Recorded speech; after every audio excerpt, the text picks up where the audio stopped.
world of cable news screaming and social media echo chambers, it's easy to lose the signal in the noise. Every day, policy is debated, votes are cast, and your tax dollars are spent. We cut through the headlines to bring you the critical context you need, focusing on what's really going on in news and politics. Welcome to the Analytical Iowan Podcast. This is your daily dose of fact-driven politics. Let's analyze today's news. Here's Eric. We are back here on the Analytical Iowan Podcast. It is Wednesday, August 5th. And as I say every day, we've got a lot to talk about because there's always a lot to talk about. Now, this is my third podcast tonight. Started out recording the Analytical Iowan Podcast for yesterday, for Tuesday. And then I sat down and I recorded with Mike, the Rational Boomer. Sat down with Mike. We talked about an hour and a half. And that is going to be today's Rational Boomer podcast. I encourage you to go check it out. It was a good conversation. We talked about quite a bit, kind of bounced around everywhere like we always do. And now here I am sitting down and recording today's podcast. Now I'm dealing with some technical stuff don't know what's going on with my internet. I mentioned it when I recorded yesterday's show that after almost what was it? Almost 24 hours, 20 to 22 hours or something like that. My previous day's podcast, Monday's podcast, was still uploading and trying to go through. And I don't know why it was being so slow. As I'm sitting here, that one's posted. The one I recorded before recording with Mike is still uploading. I do not know why it is being so slow, but we are dealing with that.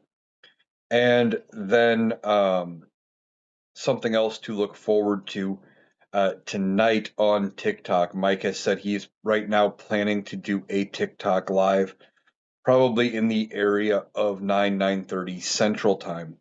I'm going to jump on there, try to be a guest again. You guys know how much I love being in the middle of these political debates, etc., and on the live panels. Now, should Mike not go live, I may do one of my own. Otherwise, I may sit down afterward and jump in and do a live because sometimes I get asked, and I might just do one as tomorrow's podcast.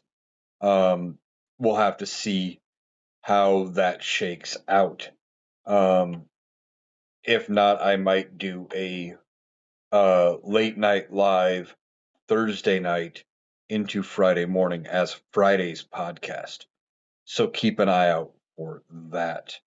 Now, as we are dealing with the news tonight, I do not have final results from a lot of the races that were going on tonight. It was primary night throughout parts of the country. I believe Kansas, Missouri, Michigan. We were watching a race out of Michigan. Mike and I talked about it. I wasn't following it as close. Now, this was for the Senate race. Michigan is viewed as a must win for the Democrats. We have to take at least 4 seats and hold and defend everything we are currently defending in order to maintain control of the U.S. Senate, or to gain control, I should say, after the 2026 midterms. Now, even if they are unable to gain control in 26, let's just say they only pick up 3. They net 3 seats total, and they don't get to the 4 seats they need. That still puts them in better position to have a fighting chance of flipping the Senate in 28. I think there's a good chance that happens, that they flip the Senate. Now, I don't know much about the Michigan Senate race. Um, we have Mike Rogers on the Republican side. I do not know anything about Mike Rogers other than he appears to be an old white dude, um, older at least. Not that I can say much because I've got a nice shiny bald head, but from the picture, it does look like very, he's either got very light hair. No, he's going bald. As I zoomed in there. So he's balding, looks older. Don't know anything about him other than that. The name doesn't ring a bell. Now, I'm sure if you are from Michigan, you might have a better idea of who all of these people are. Now, we were watching this race between Abdul El Said and Haley Stevens. Now, we were sitting at uh, about 46 point something percent to 49 point something percent when Mike and I were talking. And they're still sitting in about that same ballpark as they are still continuing to count the votes. Those votes are going to continue to roll in throughout the night. Um, and there'll probably be a winner by tomorrow. Now, we are watching this race because, of course, this is going to be um, another one of the culture war races that the Republicans are going to try to use because of uh, Abdul El Said's name. They're going to try to tie him to being a foreigner, the other, all of those kind of things. Probably also going to try to tie him into being Muslim. I do not know for sure if he is or is not. Now, from what I do know, he is more progressive. He is uh, part of the progressive wing of the uh, Democratic Party, and that is a problem for uh, Democrats, for centrist Democrats. Um, they are having issues there because they want their person, right? Like they want to stay toward that center, middle of the road area on their uh,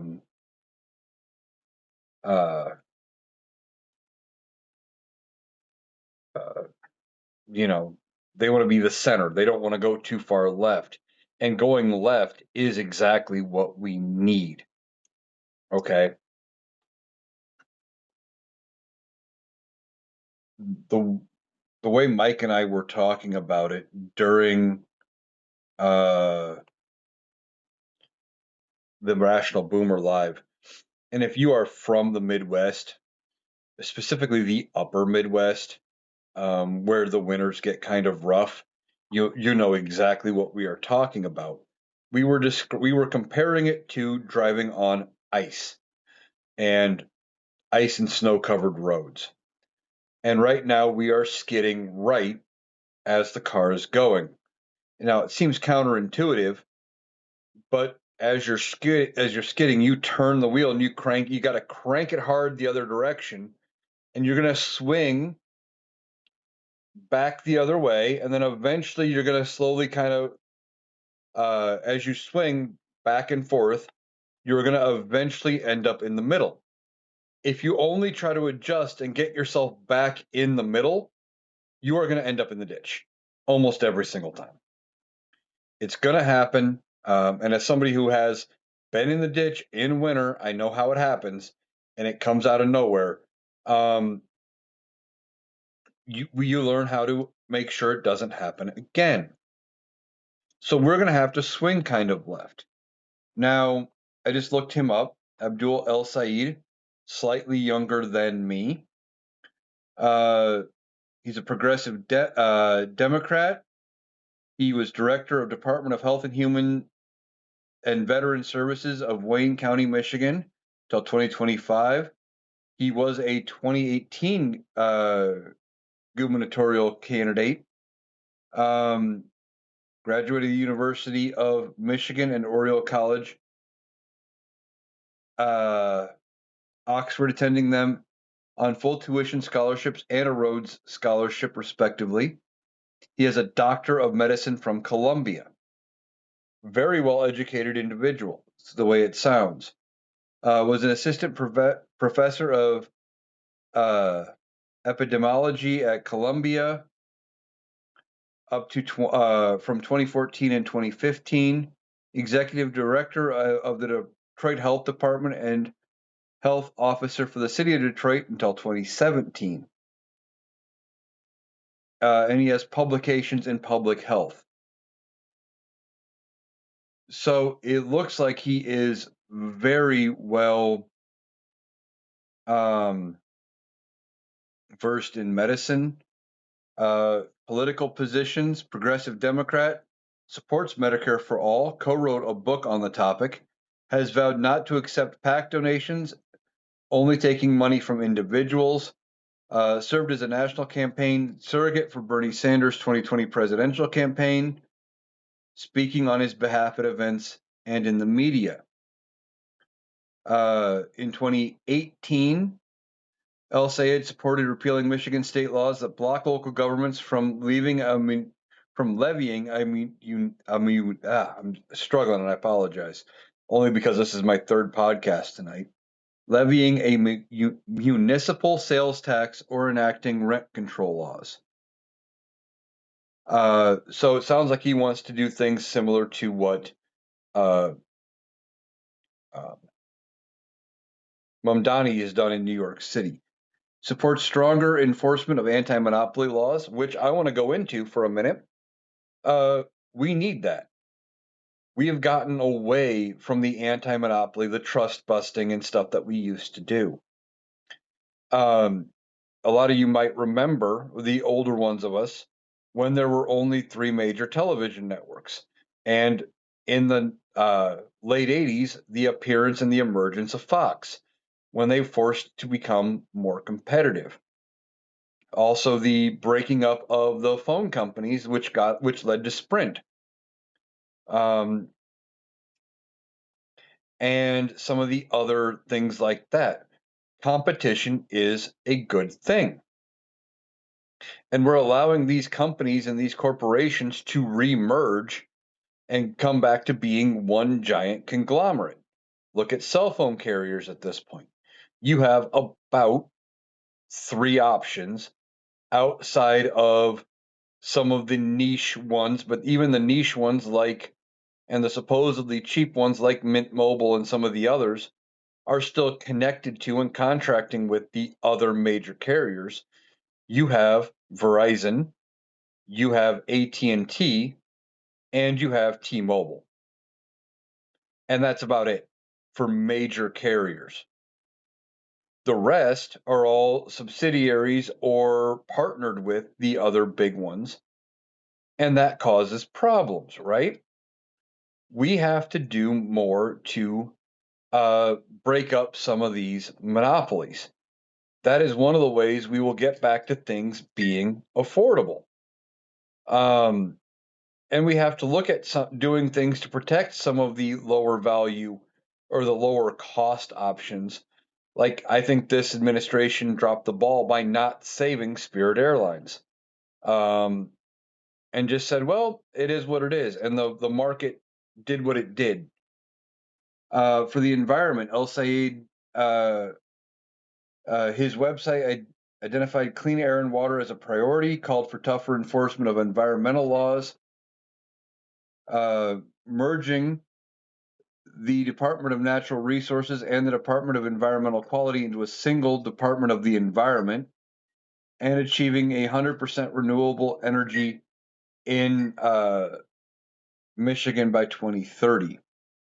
He opposes U.S. military aid to foreign countries, but has cited U.S. actions during Russia's invasion of Ukraine and in Serbia in the 90s as examples of beneficial U.S.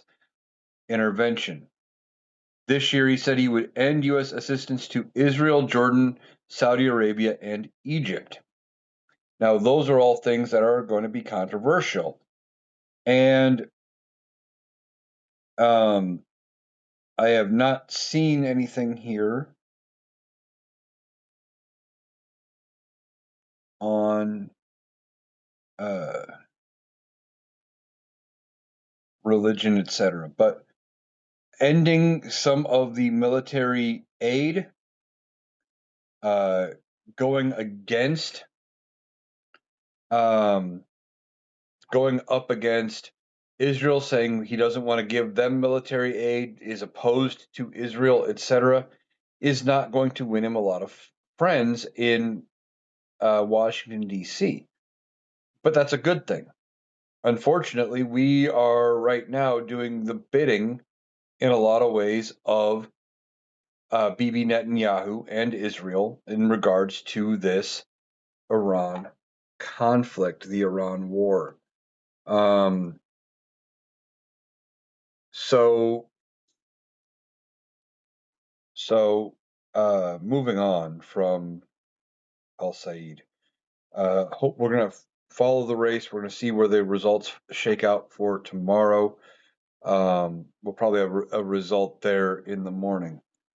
Moving on to, I was just mentioning the Iran war. U.S. supply of long-range missiles, THAAD interceptors nearly exhausted, according to reports.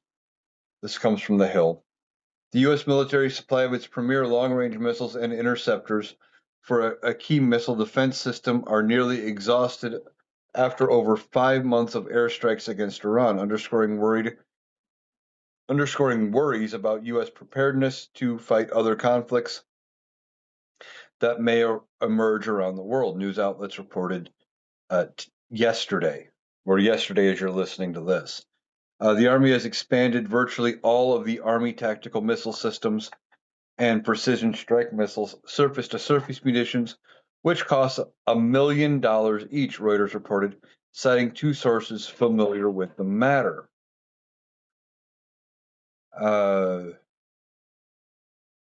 Army tactical missile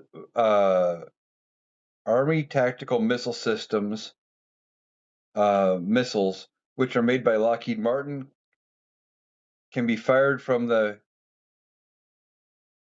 HIMARS or HIMARS mobile launchers and hit targets 190 miles away, carrying a payload of about 40 pounds of explosives. The U.S. has supplied some of these to Ukraine during the Biden administration, allowing Kiev to strike targets deep inside Russia.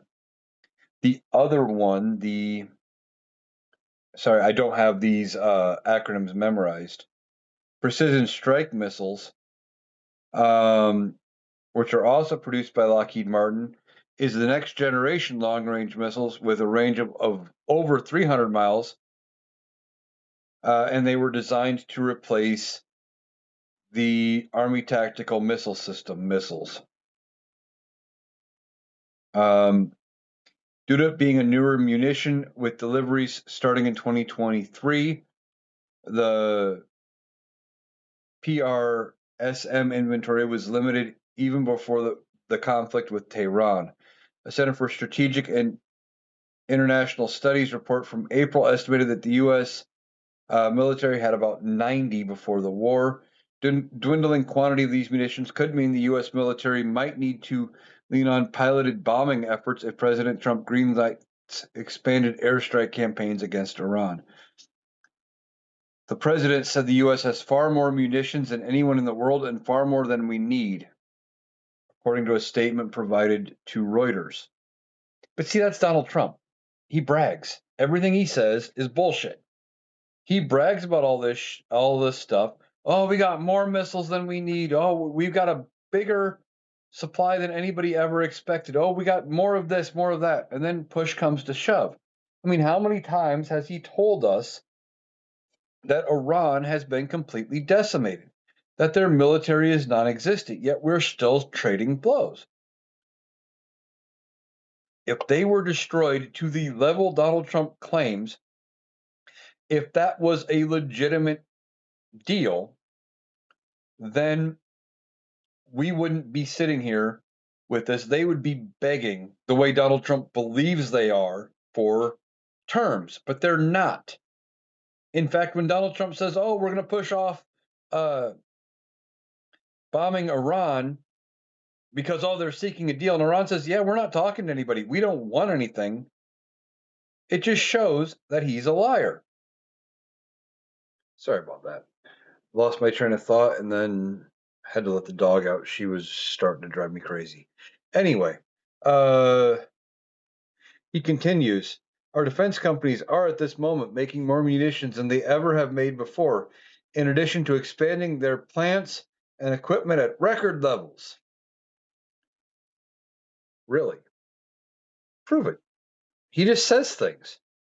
Industry experts have told The Hill that despite defense companies ramping up production of premium munitions, including missiles, the U.S. will take at least a few years to replenish its stockpile to mimic pre Iran war levels.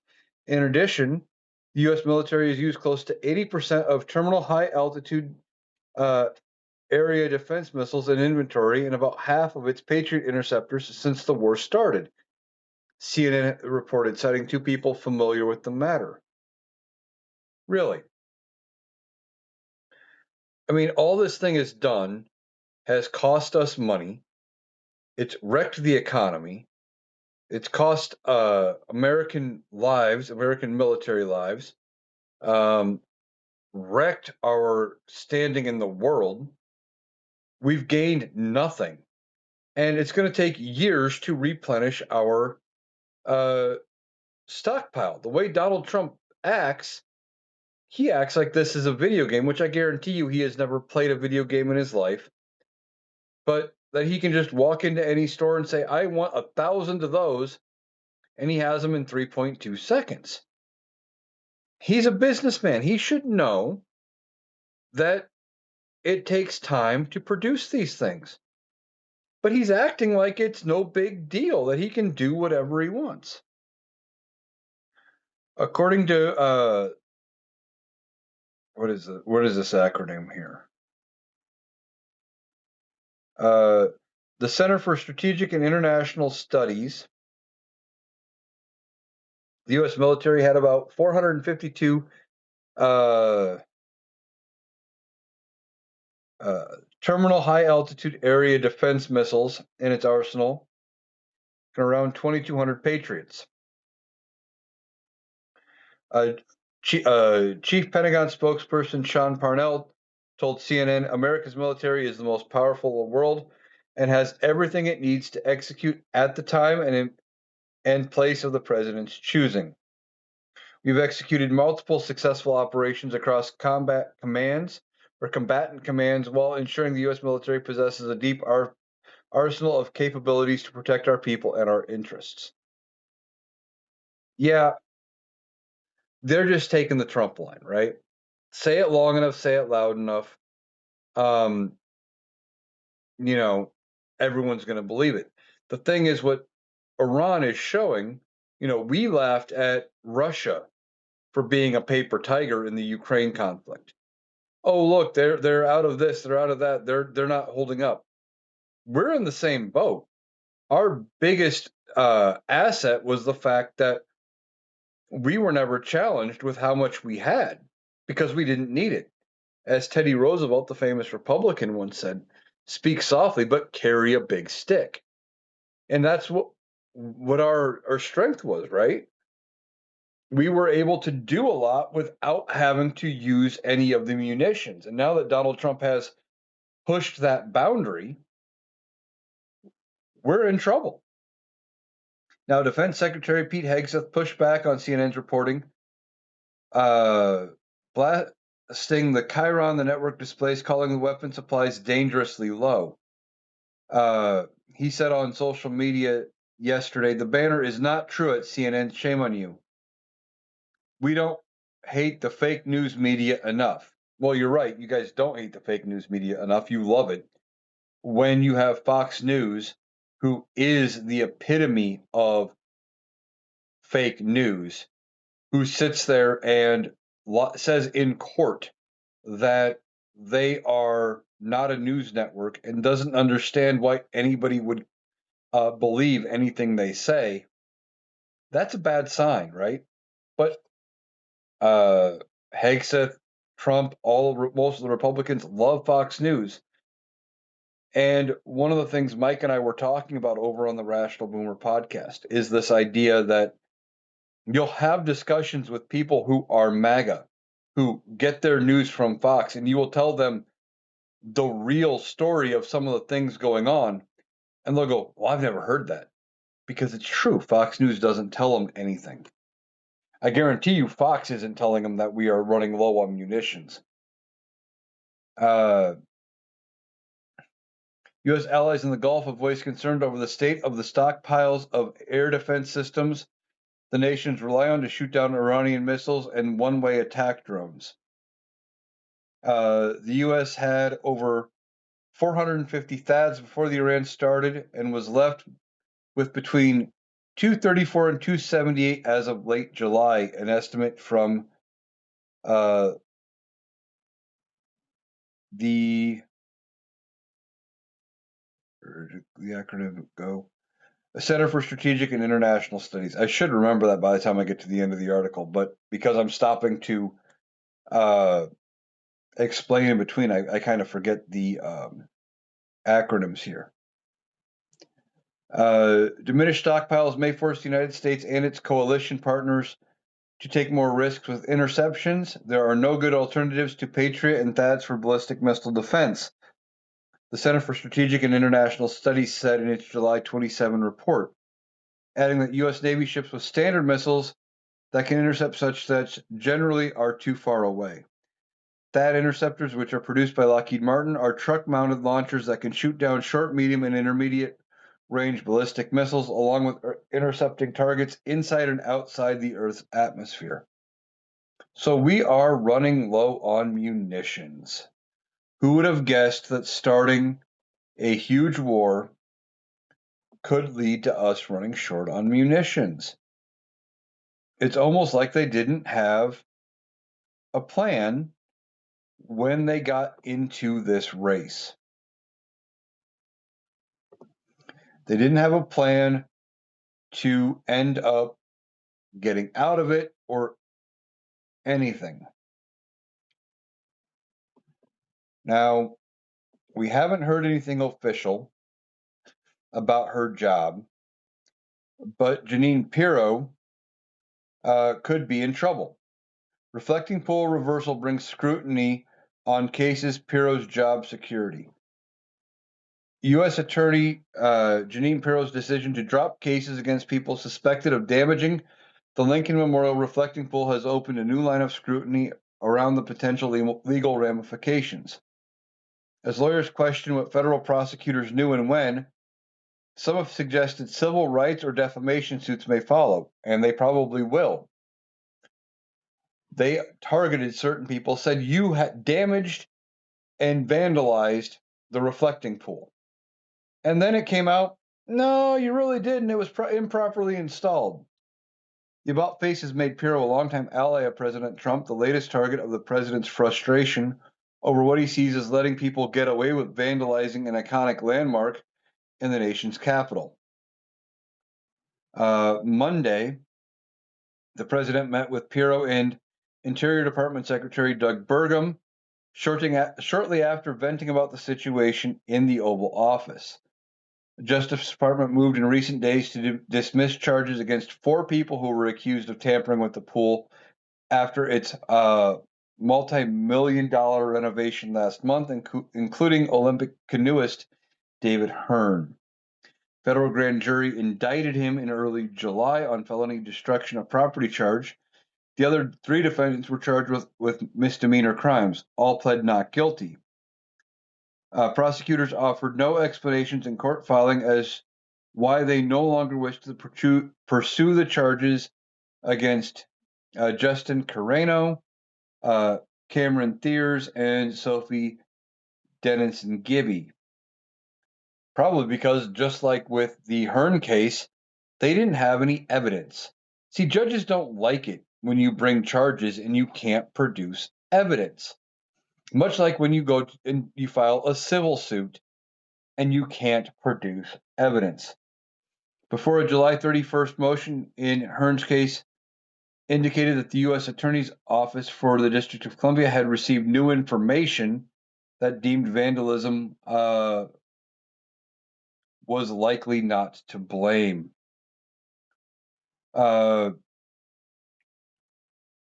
see here. Puro wrote in a filing co-signed by longtime prosecutor Michael Spence, who leads the office's D.C. Superior Court division. It was not until after the return of the indictment that the DOI, Department of Interior, provided additional documentation to the U.S. Attorney's Office for D.C., indicating that damage to the Lincoln Memorial reflecting pool in the June of 2026 was the result of flawed installation by the contractor, Atlantic Industrial Coatings, and the rush to complete the project prior to events associated with America's 250 celebration in the weeks surrounding Independence Day 2026.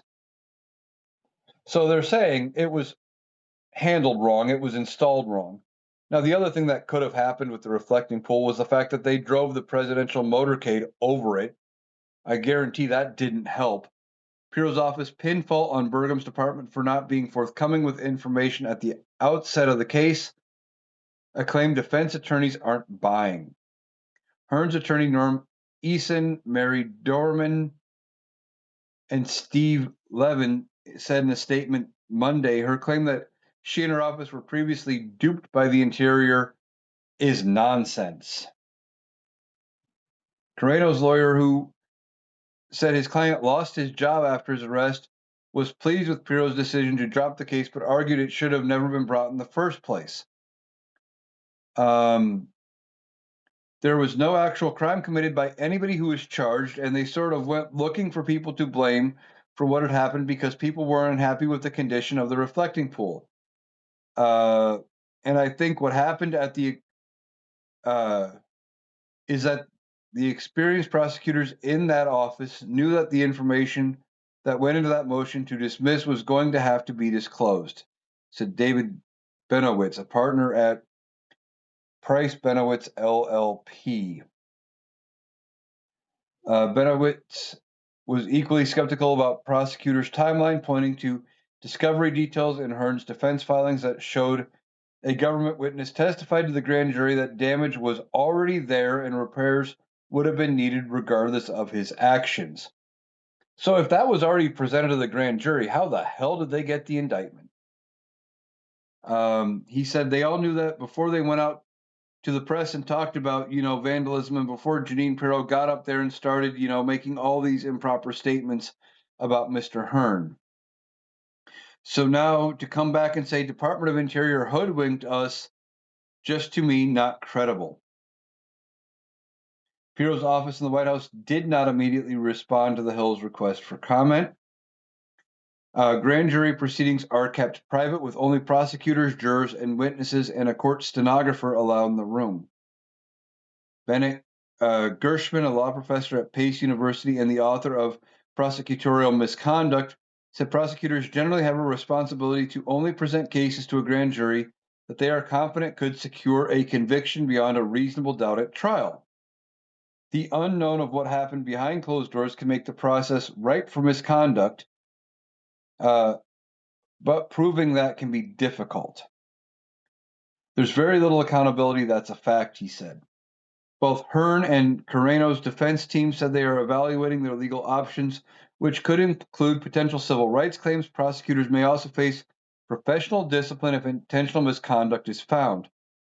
Many are wondering where Pirro's clash with Trump will leave her. He had some harsh words about her Monday in the Oval Office, saying she choked and folded like an umbrella when it came to dropping the charges.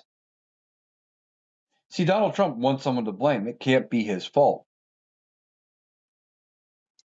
So he is pushing them to charge, go after these people.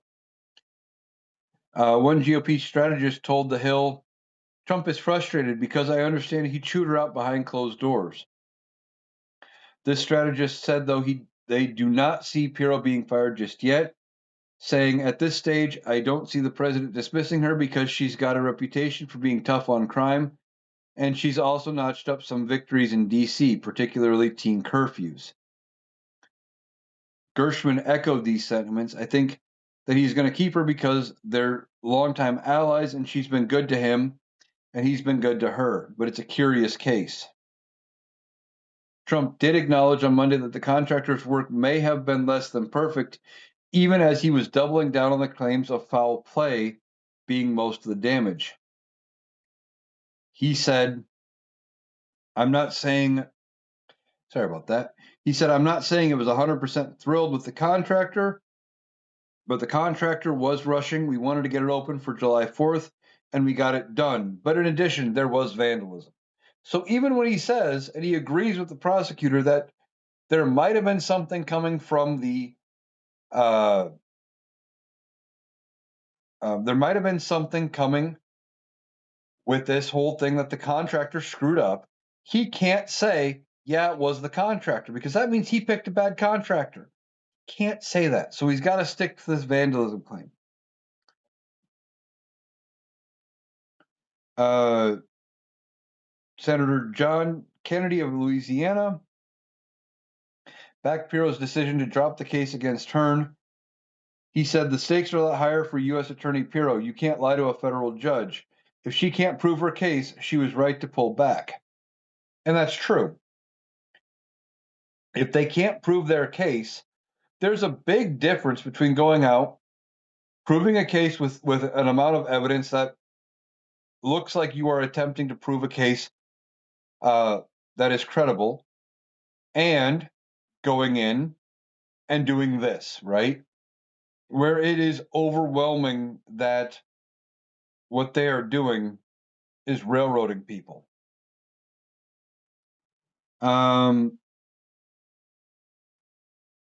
So she could be on the outs. We don't know. Donald Trump may end up ousting her. We will have to see.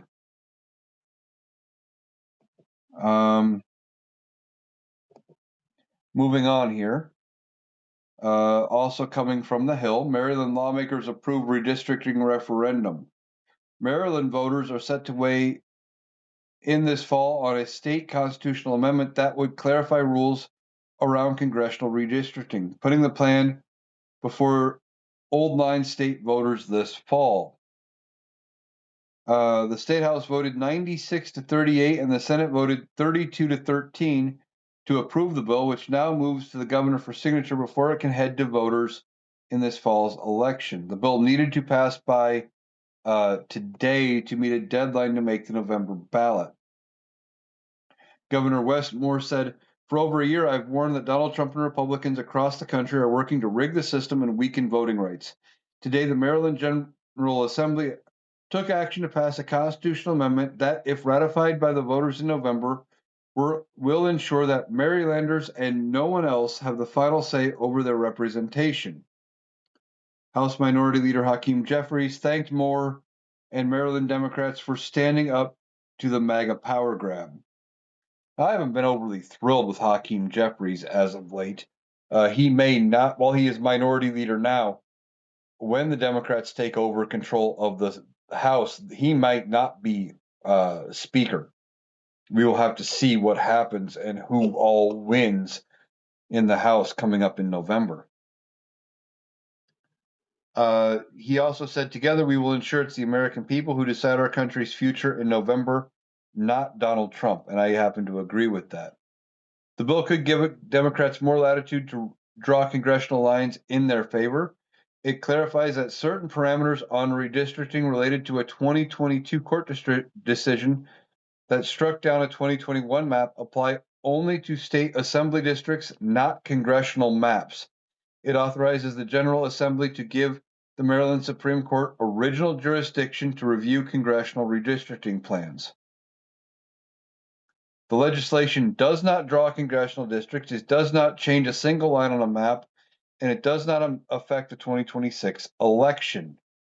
Maryland House Speaker Joseline Pena Melenik, and I probably butchered that name and I apologize, said in a statement to multiple news outlets, it clarifies that Maryland law and gives voters the opportunity to decide whether our Constitution should provide the same legal framework available to other states as they confront the realities of congressional redistricting. Now, why are we even dealing with this? Well, it's because Donald Trump decided to redraw the voting maps mid decade. Normally, what happens is on the decades, so next one would have been 2030, they will do a census. In 2031, after they have the results of that census, they reallocate the House seats and new maps are drawn for the states that change.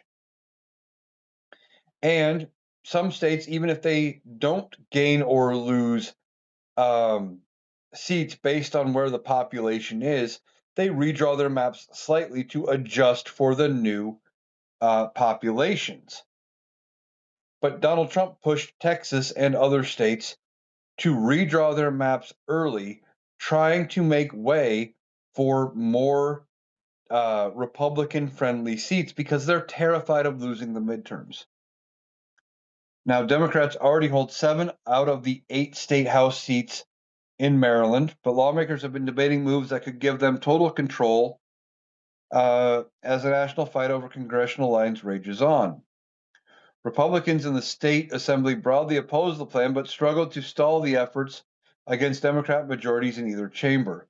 Democrats in Maryland earlier this year tried and failed to advance a separate redistricting proposal that would have redrawn congressional lines in their favor. After Moore spearheaded a redistricting commission late last year to explore redrawing the state's congressional map mid-decade. The bill cleared the state house but stagnated in the Senate despite pressure from Democrats. The proposals are part of a broader fight after Republican-friendly redistricting in Texas, a Democrat-led response in California, which has ramped things up nationwide. Democrats need to net just 3 seats this fall to flip Republicans' slim hold on the upper chamber, raising the stakes for redistricting moves that traditionally happen just once a decade after the census. And we're only dealing with it because Republicans are terrified of losing. And they are probably, in no uncertain terms, going to lose the House. Period. I think they do. I think they lose the House no matter what. Uh, because this whole situation, the economy's in shambles. This administration sucks. We're in a forever, what could be a forever war that was unnecessary in the Middle East. Just to name a couple things off the top of my head. And it's only going to get worse. People's personal economies are shit, and they're going to look to a change. Now, I was talking with Mike. I think one of the things that led us to being here with Republicans being in charge is that the uh, Democrats didn't do a good enough job fixing people's personal economies at the end of the Biden administration. While the national economy looked good and we were recovering nicely, um, people's day to day economy sucked, in part because of corporate greed, and they didn't do enough to rein in corporate greed and price gouging and things like that from the pandemic. And here we are, weeks and months later, um, or years later, rather, still fighting um, the price increase. They got us paying more during the pandemic for a lot of things, and we continue to pay more. Not only that, but one of the things the pandemic got us comfortable with doing, and I say this as somebody who actively uses it myself, and that is services like Uber Eats and DoorDash, etc., Instacart, all of those things. We got very comfortable using delivery services, and I enjoy them. I will order my groceries, have them delivered, and I will gladly tip very well to have somebody else go do all of my shopping and lug it up the 4 stairs I have to get to my front door. Um, it's not a big deal. It's not like I'm going up onto a third floor apartment or something, but I definitely would be considering this much more if we lived in the third floor. I used to hate doing that when I did live in a third floor apartment. hauling groceries always sucked. Um, but my point here is that we got so comfortable using delivery services during the pandemic, and that's continued. And that does lead to price increases. Um, I tried it with a local restaurant uh, several years ago, a national chain restaurant. I don't remember. Well, I'm not going to name which one it was because it really doesn't matter. But I used their app and I priced the item for pickup, and then I used DoorDash. Same exact order. Okay. And this is before you add in the delivery fee and before you add in driver tip. And it wasn't even that big of an order because it's just me, right? Now, granted, I'm a fat man, I can eat a lot, but still, it wasn't that big of an order. Uh, there was like a $3 to $4 difference in price ordering through DoorDash than there was ordering it through the company app for pickup in store. And that was before you add in delivery fee and driver tip. That's a big difference, right? And they got us used to paying for that convenience. And I think the Democrats could have done a much better job of uh, fixing people's personal economy going into, or the end of Joe Biden's term, and done a better job of just overall fixing everyday's economy. But the problem is, I think a big chunk of these voters who hadn't voted before, some of them hadn't lived through the number of economic downturns that I have, as an older millennial. And I say that the older millennial on TikTok comes to mind, and I know I'm not him because I'm actually correct with what I say, uh, and I'm not fact checked and disproven on a day to day basis. But um, as an older millennial, we've lived through quite a few economic crises, and it usually ends up being the Democrats that pull us out of it.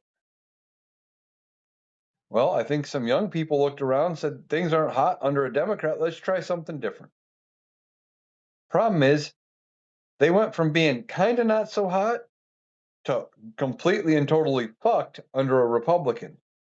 And if the Republicans do not fix their mess here shortly, they may lose a generation that will never vote for them again, especially if the Democrats come in into 26 into 28 and they really push the legislation, lean heavily into the left leaning side of things, look at doing things with more of a democratic socialist FDR New Deal style mentality and actually fixing things, they could end up holding power for quite a while.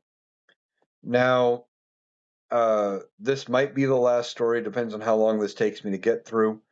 Trump backs House passed bill that would make daylight savings time permanent. President Trump on Tuesday reiterated his support for making daylight saving time permanent, roughly 3 weeks after the House passed a bill that proposes implementing the change. For many years, vast majority of Americans have asked to make daylight saving time permanent because they don't like the constant changing of the clocks. Last month, the House voted 308 to 117 for the Sunshine Protection Act of 2025, which would make it permanent daylight saving time nationwide. 2 Republicans and 95 Democrats voted against the measure. Now, Donald Trump is pushing for it like it's going to be some kind of a big win. Now, earlier, after I posted this, let's see if I can get to it here. there was a very well written um, comment. Let's see if I can find it. Here it is. This is from Maximilian over on YouTube. And I don't normally read my comments here, uh, but I'm going to do it anyway because at least I don't normally read them here on the podcast, but this is very, very well written. Maximilian says, "We did this before, and thousands of children died at bus stops in the dark waiting for the bus. In response to the 1973 energy crisis, the U.S. began year-round daylight saving time on January 6, 1974. Pitch black winter morning commutes and tragic traffic accidents involving children led to a massive public backlash. President Ford signed a bill in October of 1974 ending the trial and returning the country to seasonal clock changes. The 1974 year-round experiment, The Cause, signed by President Richard Nixon under the Emergency Daylight Saving Time Energy Conservation Act to save fuel during the Arab oil embargo. Oh, lost it. 1 second. Let me get it back here.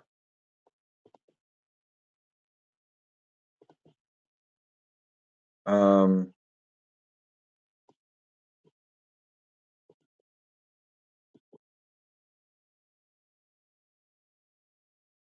that's not working. It's not scrolling as well as I want it to. Let's see. Where was I? Oh, signed by President Richard Nixon under the Emergency Daylight Savings Time Energy Conservation Act to save fuel during the Arab oil embargo. There was initial support at 79% in December 1973, but it plummeted to 42% by February 1974. The problem, sunrise occurred as late as 8:30 or 9 a.m.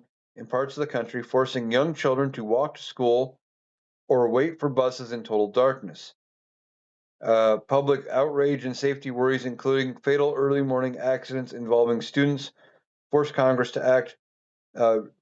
President Ford signed legislation October 5th, 1974, reverting the nation back to standard time and restoring the semi-annual clock switching rhythm.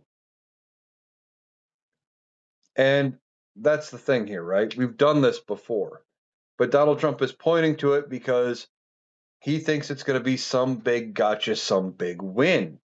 And it really just isn't.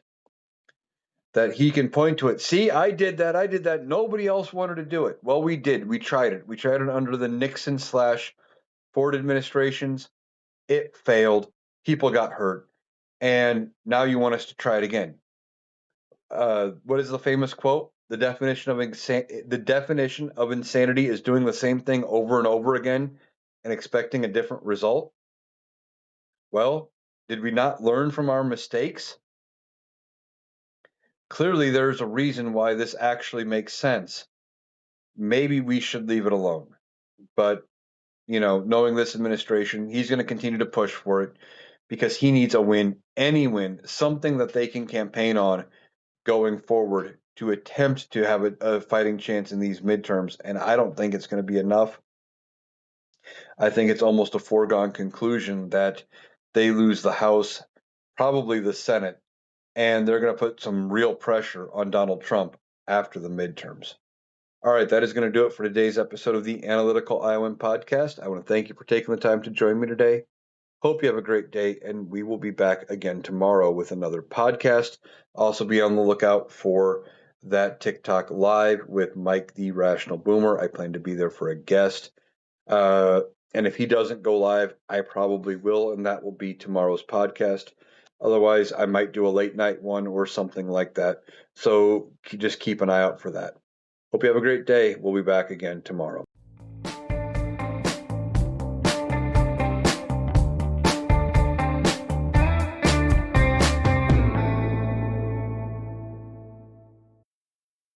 That was Eric. That does it for our analysis today. If you appreciated us cutting through the noise to get to the critical context, please make sure you're subscribed to the Analytical Iowan podcast on Spotify and YouTube. We'll be back tomorrow. Thanks for listening.